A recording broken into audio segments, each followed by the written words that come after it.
Bienvenue à tous dans cette vidéo numéro 9 sur le matériel Litvinsky avec les décodeurs de commande SADEC 4DC et SADEC 4MM. On va retrouver Jojo, voilà, il est là. Je vous retrouve pour une nouvelle vidéo de décodeur d'accessoires Litvinsky. Cette fois-ci, vous l'avez vu, un nouveau modèle. Et on va voir ensemble ce que c'est, comment on le configure, comment on l'adresse et à quoi ça peut bien servir. Au niveau de la vidéo, on aura une introduction, on verra le matériel, schéma de câblage et une petite démo comme d'habitude. SADEC, qu'est-ce que c'est? En fait, c'est un décodeur de commande 4 relais bistables. Donc un décodeur de commande ayant 4 sorties avec une commande à relais bistable. Ça veut dire qu'à chaque impulsion, on va changer d'état. On a deux types, comme la plupart des décodeurs. On a le SADEC MM pour le protocole Motorola et le SADEC 4DC pour le protocole DCC. À nouveau, je ne vais pas m'épiloguer quand c'est qu'on utilise lequel. En gros, ça doit être compatible avec les différents protocoles de communication que vous avez sur vos stations digitales. Si vous avez une station multiprotocole comme une Ecos ou une Intellibox, vous pouvez utiliser les deux sans souci. Et vous verrez par la suite dans l'exemple, cette fois j'ai deux éléments, donc un de chaque, on pourra voir comment on peut utiliser ces deux éléments. Maximum 4 ampères par sortie, donc c'est simplement un relais avec un contact sec, si on peut dire. Adressage par teaching, donc ça on l'a vu dans les deux vidéos précédentes pour le MDEC et le SDEC, ça sera similaire. Au niveau du matériel, on retrouve ceci avec bien sûr ici DC pour DCC, MM pour Motorola.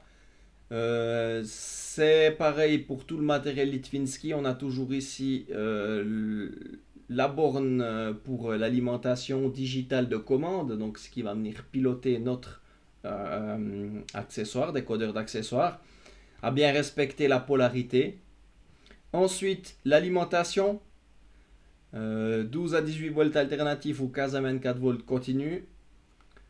Le bouton S1, le bouton de programmation et nos 3 contacts de relais bistables ici, nos 4 sorties, avec toujours un commun.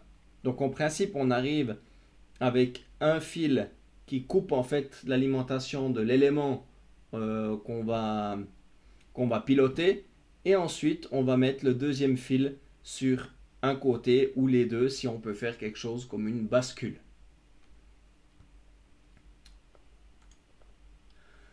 Un schéma de câblage, c'est celui que je vais utiliser pour faire la petite démo. Donc on a bien ici le digital de commande sur notre élément. On alimente ici en 18 volts alternatif parce qu'on veut activer directement une lampe 18 volts alternatif. Donc on peut venir se reprendre sur l'alimentation directement. Moi, on pourrait très bien ne pas alimenter notre élément avec l'alimentation de notre module. Il faut juste que l'alimentation soit cohérente par rapport à ce qu'on ose mettre dessus. Et ensuite, on a un fil qui vient sur le commun et le deuxième fil de notre lampe qui va venir sur le contact. Du coup, quand on va piloter notre élément, un coup notre contact bistable fera le contact entre les deux bornes ici, donc notre lampe sera éteinte. Et quand il va commuter dans l'autre sens, il va faire le contact entre ces deux bornes et on va allumer notre lampe. Principe électrique très simple. Il y a beaucoup d'utilisations pour ce module. On peut l'utiliser pour énormément de choses. Si vous voulez plus d'informations, il y a plein de petits schémas sur le site Litvinsky d'exemples des Anschlussbeispiele, donc des exemples de branchement pour un petit peu voir à quoi on peut utiliser ça. Un deuxième, ça pourrait être un feu. Un feu tout simple, donc un signal principal à deux feux qu'on pourrait très bien piloter avec ce module, donc avec le commun qu'on a ici.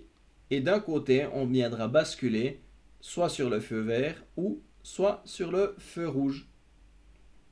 Après, par rapport à d'autres décodeurs de signaux qui sont vraiment spécifiques, si on veut un petit peu aller plus loin avec des phases de noir avant de changer les images des signaux, ben, c'est clair, ça ne sera pas possible avec ce signal, avec ce décodeur d'accessoires, pardon. Un autre exemple, et c'est ce qu'on utilise beaucoup au niveau du Reikleberg-Well, on a utilisé cet élément pour piloter des animations Wiesmann qu'on a sur la maquette, que ce soit par exemple la vache qui tourne la tête, le photographe au niveau de la gare, ou toutes ces petites émotions qu'on a, on peut très bien utiliser cet élément, où on a aussi mis en place des sons, comme le son des vaches, les tronçonneuses des bûcherons. On peut très bien venir activer en fait nos petits modules d'animation avec ceci. Sous cette forme, bah ici on a un passage à niveau qui clignote. Donc ce qui fait clignoter le passage à niveau, c'est le module Wiesmann. Donc en l'alimentant ici en 18 volts alternatif, il va automatiquement faire clignoter le passage à niveau. Donc qu'est-ce qu'on fait? Nous, on vient simplement ici alimenter sur un des pôles de l'élément au travers du contact bistable, et le décodeur va fermer le circuit ou l'ouvrir, donc allumer le passage à niveau ou l'éteindre. Au niveau de la séquence de programmation de l'adresse, cette fois il n'y a plus de secret pour vous si vous avez vu les précédentes vidéos. Il faut bien contrôler qu'on a le bon protocole par rapport à notre décodeur d'accessoires. Mettre l'alimentation sur tout notre système, donc puissance de la centrale digitale et l'alimentation sur les bornes KL1, KL2 de notre décodeur. Mettre les potentiomètres de vitesse à 0. Presser le bouton de programmation S1. Ensuite, on pourra entendre cette fois-ci, on peut brancher bien sûr notre élément dessus, mais on peut entendre le relais bissable commuter toutes les 1,5 secondes. Ensuite, on devra activer un élément, un accessoire qu'on aura créé sur notre station digitale, et le relais va commuter plus rapidement quelquefois. Ça veut dire qu'il a pris l'adresse en compte, et pour terminer cette phase de programmation, on represse une fois le bouton S1 et c'est terminé. Ensuite, on pourra utiliser les 4 sorties à notre guise. Au niveau de la démonstration, je vais mettre ici ma deuxième webcam. Voilà, comme ceci. On a donc ici un transfocorad qui me délivre 18 volts alternatifs. J'ai un SADEC DCC et un SADEC MM, donc un DCC, un Motorola, et je vais vous montrer qu'avec ma centrale ECOS, on peut faire cohabiter les deux. Le courant digital de commande est sur ces bornes, donc j'ai mis le même sur les deux, c'est simplement ponter d'un à l'autre. Ensuite, mon 18 volts alternatif vient alimenter les bornes de puissance de mon décodeur.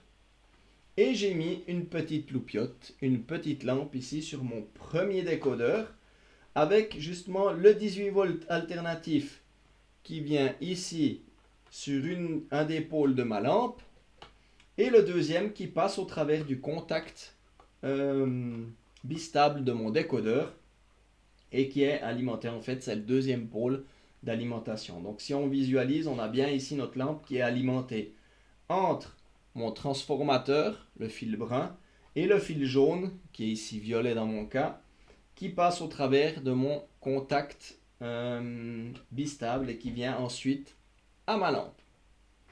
Même chose de ce côté, je vais transférer la lampe pour le deuxième petit essai sur mon deuxième décodeur afin de visualiser ce qui se passe. Très bien.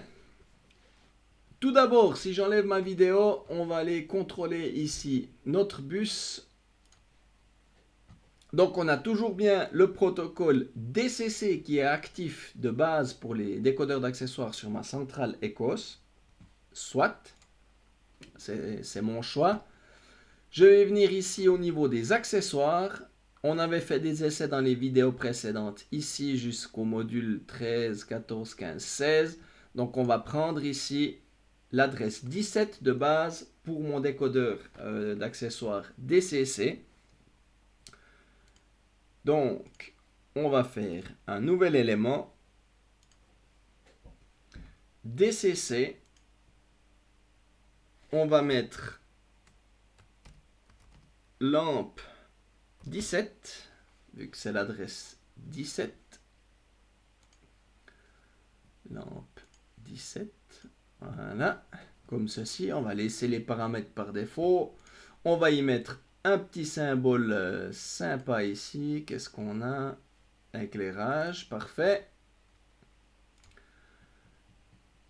Je vais directement créer un deuxième accessoire ici que je vais cette fois-ci mettre en Motorola. Ça sera pour programmer l'adresse de base de mon décodeur d'accessoires Motorola. Donc Motorola.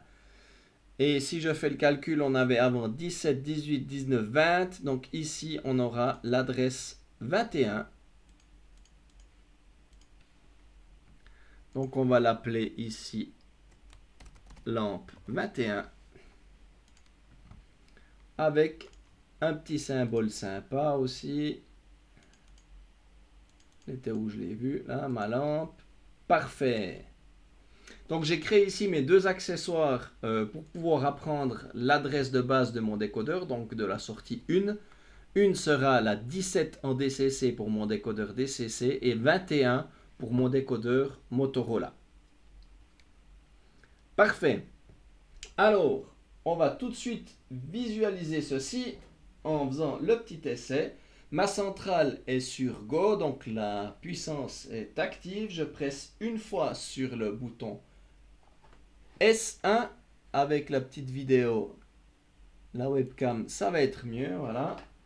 Je presse ici une fois S1. Ma petite lampe commute toutes les 1,5 secondes. Je vais maintenant venir activer mon accessoire à l'adresse 17 et on verra la lampe qui va clignoter plus vite. Voilà. Il a bien pris l'adresse en question. Maintenant, il reclignote à 1,5 secondes. Je represse le bouton S1 et c'est terminé. Maintenant, je peux piloter ma lampe depuis mon accessoire. Voilà.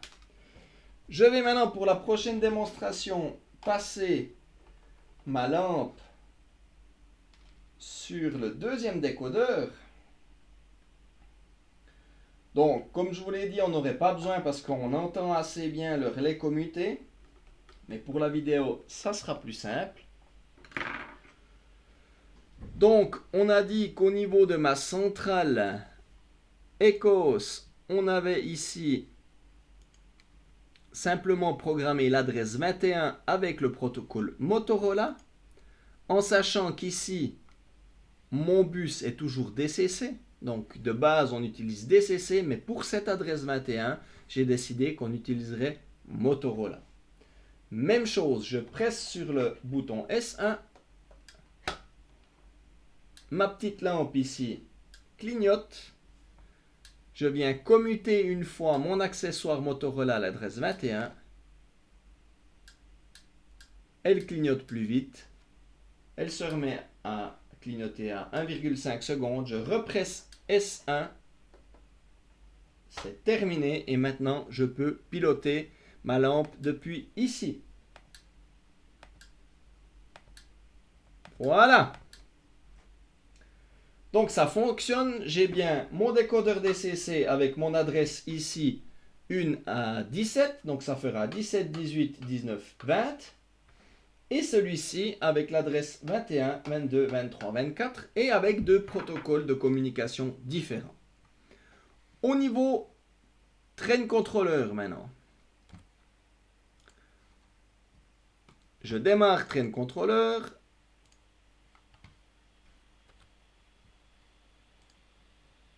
Voilà.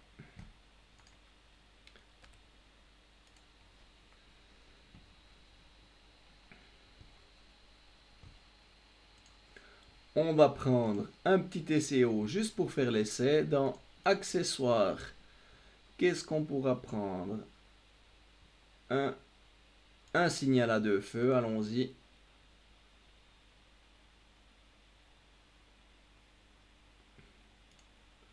Voilà. Donc on va mettre le premier ici, ça sera ma lampe 17. La connexion au niveau de l'ECOS adresse 17. Et le deuxième, lampe 21 avec l'adresse au niveau de l'ECOS 21. Du coup, je dois pouvoir depuis ici maintenant piloter mes petits relais.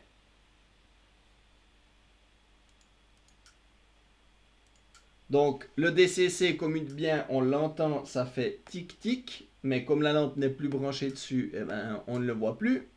Et l'adresse 21, voilà.